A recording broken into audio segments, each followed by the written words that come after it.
Hey man, question. How did you manage to afford a $20,000 first class plane ticket a year or two out of college when you were only making like $60,000 a year? Easy, I just use these. Oh, so you just loaded up on credit card debt? Definitely not.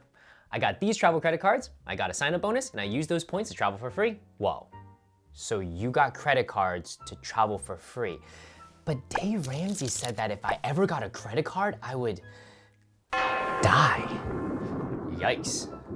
Listen, I have no idea what Dave is teaching over there, but certainly that won't be the case here. I, in my career, have had over 50 credit cards and accumulated over 4 million miles in points, and yes, I am very much still here. Now, for those of you who are new, welcome. My name is John of John's Finance Tips on TikTok as well as on Instagram. Like I said, I've had over 50 credit cards so that you don't have to.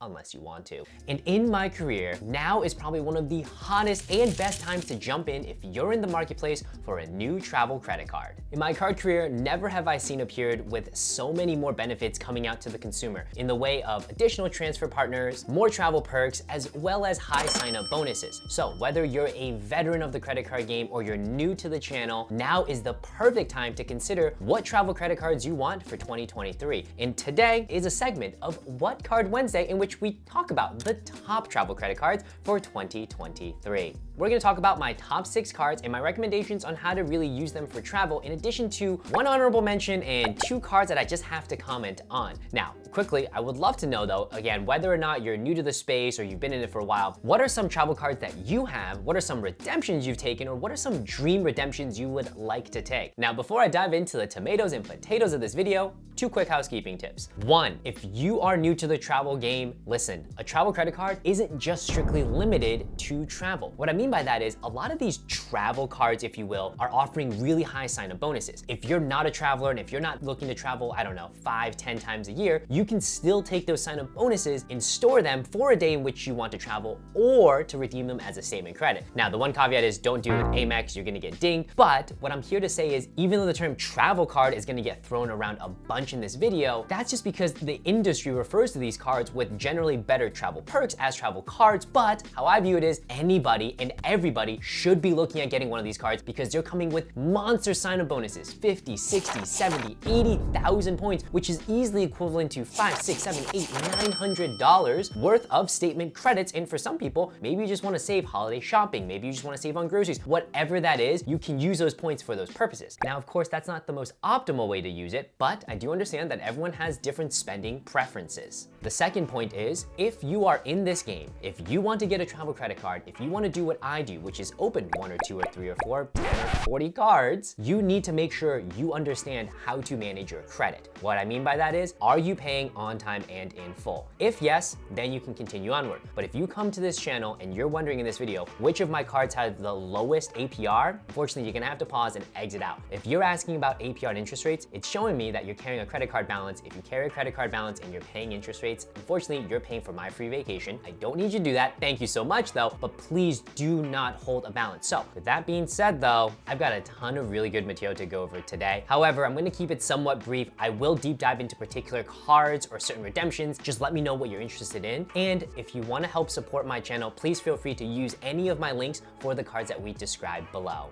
Coming in number 6, we have the Capital One Quicksilver. Listen, and if you're also a beginner or you're new to this game, this is also a phenomenal and one of my favorite beginner cards. So the Capital One Quicksilver is gonna give you a $200 sign-up bonus after you spend $500 in the first 3 months. Think of it as a really easy $200 discount if you are already going to spend $500 in the next 3 months. This card has an earnings rate of 1.5% cashback for everything. As far as benefits and features, the biggest benefit and feature is the fact that you can use this card abroad because there are no foreign transaction fees as a Visa signature card. And all of this gets wrapped with a $0 annual fee. So my verdict for the Capital One Quicksilver is this is a phenomenal first card or even second card if you want to start traveling a little bit here and there. Now, of course, it's not going to come with a lot of bells and whistles, but again, that's not what this card is focused on. Coming in at number 5, we have the Bilt MasterCard. Just know that this is the only card on the marketplace that lets you earn points for your largest monthly expense, which is likely paying rent.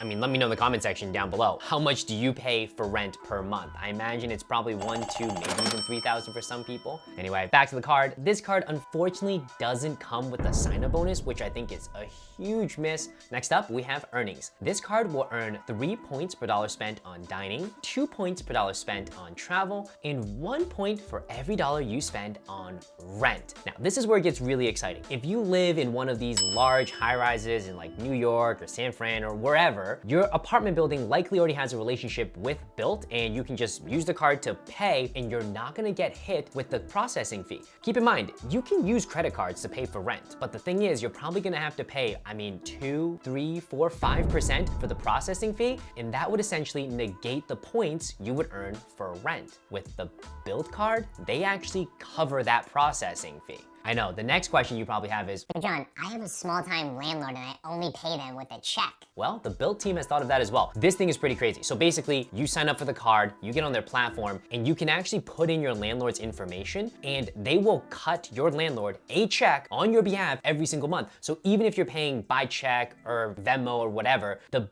Bilt platform is able to send out a check to your landlord, so you are still earning points for rent. The only limitation with rent is that you can earn a maximum of 50,000 points in a year. So roughly that's about $4,000 or so a month in rent, which if you're paying $4,000 a month in rent, yikes. And this card will also earn 1 point for dollar spent everywhere else. Next up, we have benefits. So the Bilt card earns points on rent. That's great, but what does that actually mean? It's the fact that you earn Bilt points. For folks who are new to the channel, let me explain something to you. Credit card points are extremely valuable. So that's talking your Amex membership reward points, your Chase Ultimate Reward points, Citi, thank you. These points are crazy valuable because you can take those points, transfer them to say a travel partner, an airline or a hotel, and get crazy value by using that award chart. And typically that's been reserved for the big banks. Well, the Bilt card comes here and absolutely disrupts that model because Bilt points can also be transferred to partners.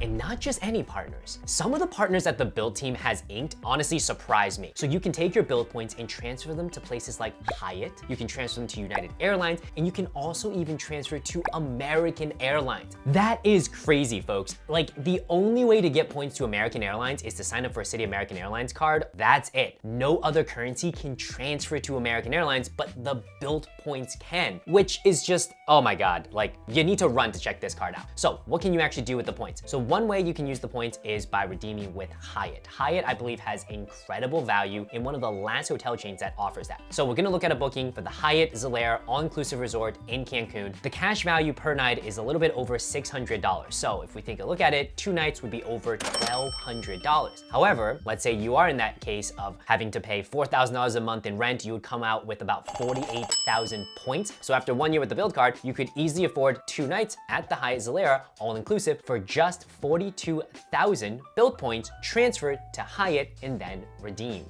And as for the airline partners, I know I mentioned them before, but there are a ton of flight partners. The one that I am most excited about is gonna be American Airlines because American still has some of the most valuable award space sweet spots for getting to the Maldives. One of the ways you can do Boston to the Maldives on Qatar Airways Q Suites, which is that double bed lie flat in the sky. Instead of paying $6,000, $7,000, $8,000, $9,000 per person, you can just use 70,000 American Airlines miles and less than about 50 bucks per person. In addition to transfer partners, the Bilt has a laundry list of features and benefits. One of which is your points are worth 1.25x if you just redeem them through the Bilt travel portal. The Bilt card also gives you cell phone protection if you were to get your phone stolen, damaged, or involuntarily parted, which to me seems like lost. This card will also give you trip delay coverage, and if you use the card to pay for lifts, after 3 Lyft rides a month, you'll automatically get a $5 credit. The card also gives you Dash Pass for 3 months, and every single month, you will get $5 off of your first DoorDash purchase. Having gone through the earnings and the benefits, we gotta talk about the annual fee. To put into perspective, 99% of cards that allow you to transfer points to a flight partner come with an annual fee. So you're probably thinking, this comes with an annual fee. That's what I would have thought,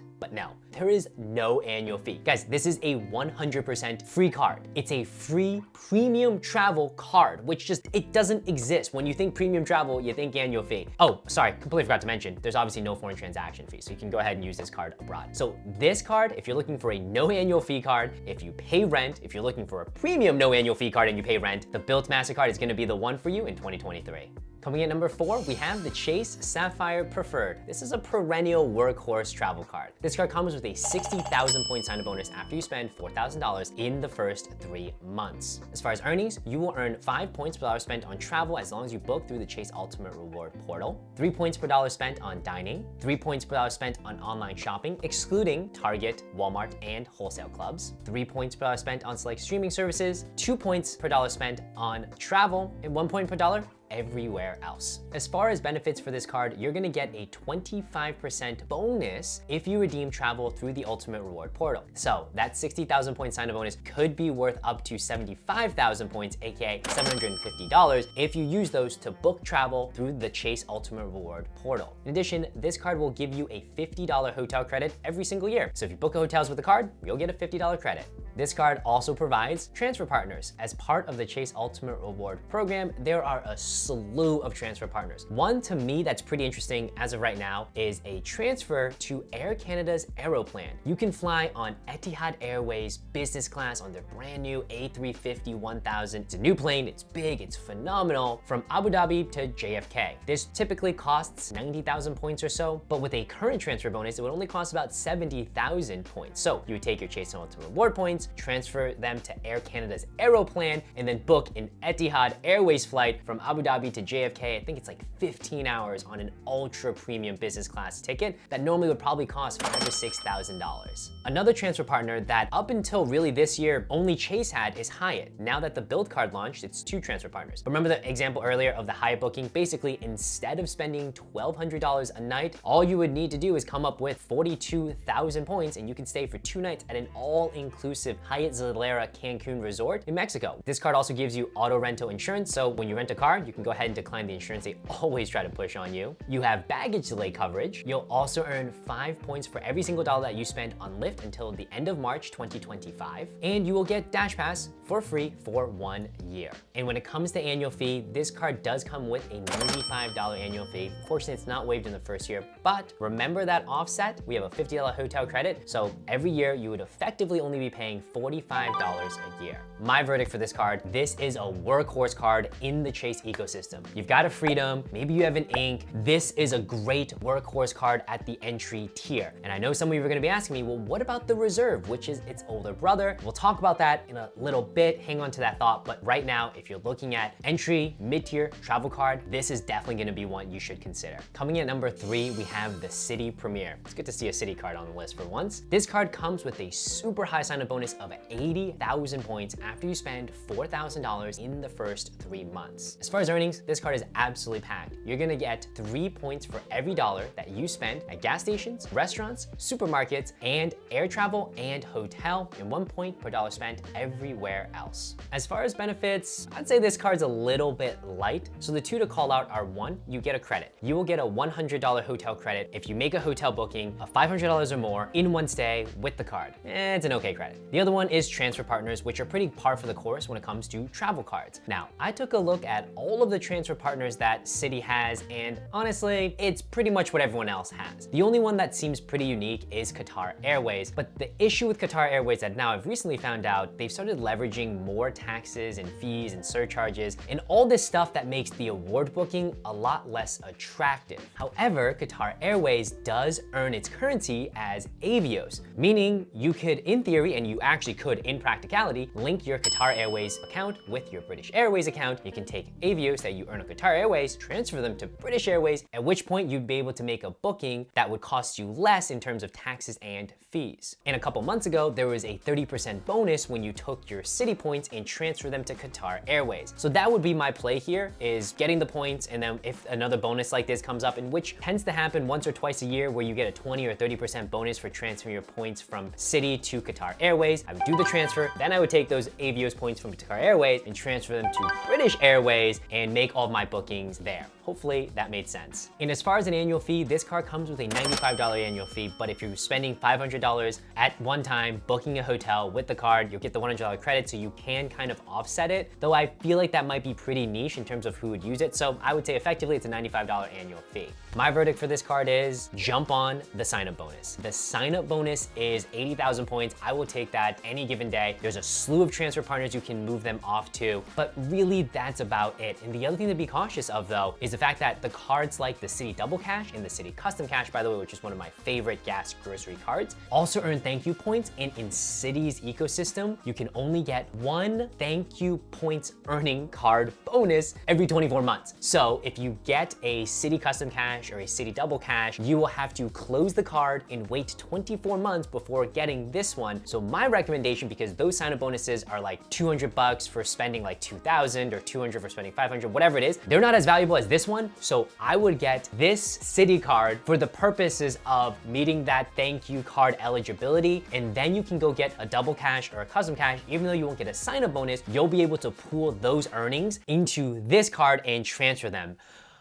Whew, it's not easy, but it's worth it. In addition, this card's just a good catch-all, especially having that 3x on gas, which none of the other travel cards that I've talked about or will talk about will have in their earnings category. Coming in at number 2, we have the American Express Gold or Rose Gold, whichever, they're the exact same. Now, this card comes with a sign-up bonus anywhere from 60 up to 75,000 points after you spend $4,000 in 6 months. Love that. You have a huge period of time in which you can qualify for this sign-up bonus. As far as earnings for the American Express Gold, you will earn 4 points per dollar spent on restaurants, 4 points per dollar spent on grocery stores, and 3 points per dollar spent booking airfare directly with Amex Travel, and 1 point per dollar spent everywhere else. Now, where this card absolutely crushes it is in the benefits section. You will get a $120 dining credit every single year for this card that effectively comes out to $10 a month, which you can use for Grubhub,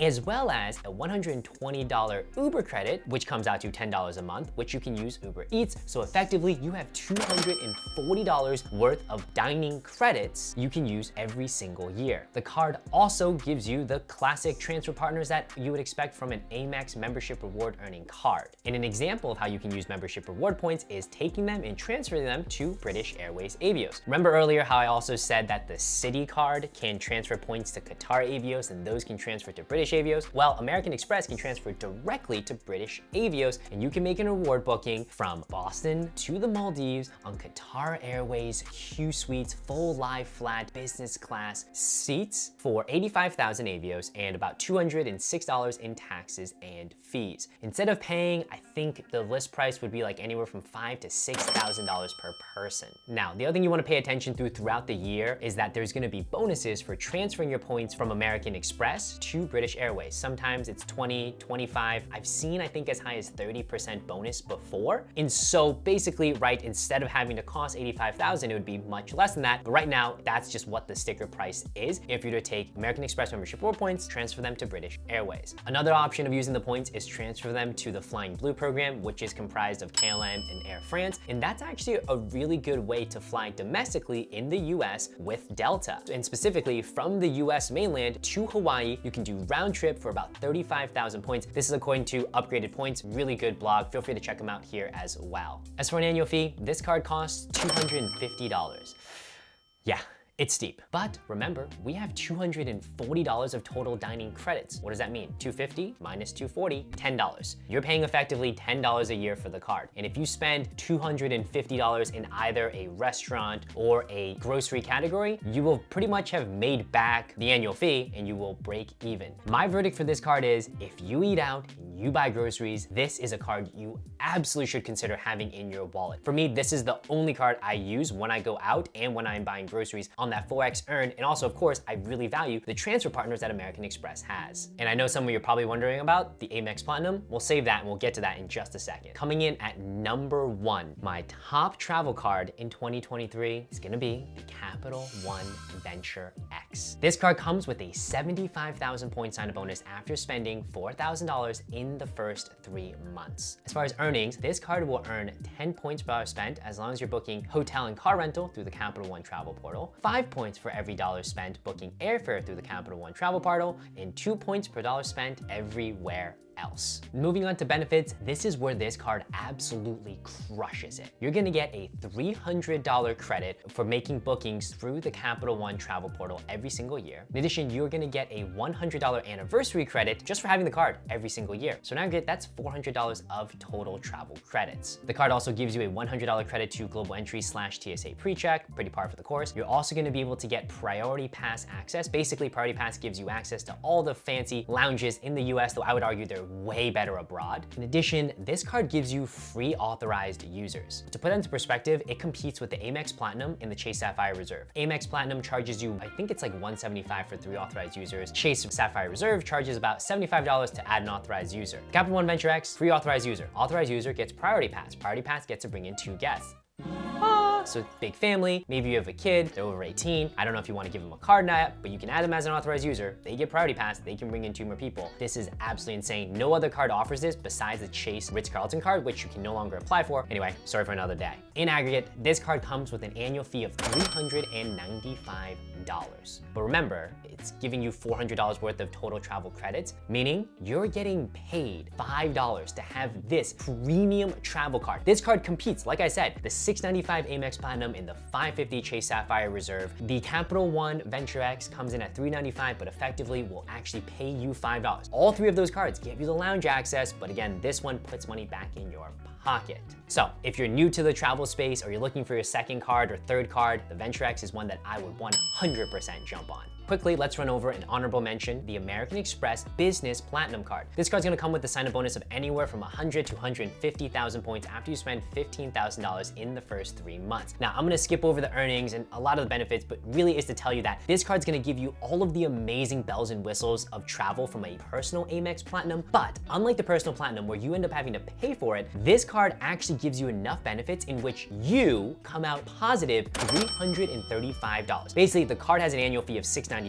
and it gives you about $1,020 worth of overall business credits, meaning you come out net positive $335 by holding this card. The Amex Business Platinum is a phenomenal business card as well as travel card. And lastly, to wrap it all up, 2 cards I did not mention, the Chase Sapphire Reserve and the American Express Platinum. These cards just don't rank high for me on my travel list because I think there are so many better options to consider. For one, the Business Platinum is way better than the Personal Platinum, and when you think about the American Express Platinum, it is so niche and specific to a particular type of spender and traveler. Basically, people who are traveling through Centurion Lounge airports, that's one, and people who are booking a ton of flights directly and can earn that 5x multiple, but for everything else, it's just a poor earning card, and the annual fee I believe is just so high and you have to spend so much time dedicating to really extracting value. I just don't think for a lot of people it's that worth it. When you ask a question between gold or platinum, I would say gold all day for mid-tier, and if you're looking at top tier, it's the Venture X. The other one, the Sapphire Reserve. Now, the Sapphire Reserve is a perennial favorite of folks. It's been around for forever, but the issue is it's a stale card. $550 annual fee, $300 travel credit, and bleh. I will say though, if you have a stash of Chase Ultimate Reward points, the Sapphire Reserve is attractive because it gives you a 50% bonus. I have about 1.4 million Chase Ultimate Reward points. That 1.4 million is worth about 2.1 million or so, or $21,000 if I redeem through the Chase Ultimate Reward portal because I have a Sapphire Reserve. That's not gonna be the case for everybody. And so when the question comes up, well, should I be getting a Sapphire Reserve or a Venture X? Well, my question is, if you want the premium lounges, if you want all the travel benefits, do you wanna pay out of pocket 200 bucks or so? Or would you rather get paid $5? Again, that's why the Sapphire Reserve and the Amex Platinum aren't up there for travel cards. If you happen to be able to extract value from it, absolutely, go at it all day. They're still great cards. But for the vast majority of folks, they're not it. All right, folks, well, this has been a phenomenal video. Thank you all for tuning in. And please share with me down below, what are some of your favorite redemptions you've done? What are your dream redemptions? Some cards have you gotten recently? And I will catch you all in the next video. Peace.